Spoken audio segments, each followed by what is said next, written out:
विरासिटी भरिसां 500 kV high transmission line grid station ते लॻल बाहि ते 11 कलाकनि खां पोइ ज़ाब्तो अची वियो। बाहि ओचितो ग्रिड स्टेशन अंदरि ॿोड़नि ऐं झंग खे लॻी हुई, जेका ॾिसंदे ई ॾिसंदे वधी वई ऐं बुलंद बालाशोला उतरण सबबि 30 एकड़ ते बीठल झंग खे साड़े राख करे छॾियो।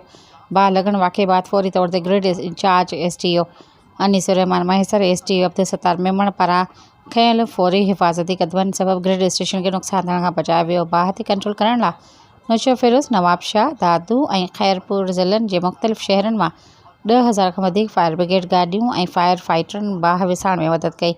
बाहि वाक़े बैदि असिस्टेंट कमिश्नर भिरिया शाहिद हुसैन सरकी मुख़्तियारकार भिरिया मुसलसल बाहि बंदि थियण ताईं मौजूदु रहिया, जॾहिं हैदराबाद मां NTDC chief engineer Ayaz Ahmed Shaikh, XEN transmission line Hamid Ali Bugti ऐं नवाबशाह मां XEN grid station Liaquat Ali Jamali पिणु वाक़े वारे हंधि पहुची तफ़सील मालूम कया।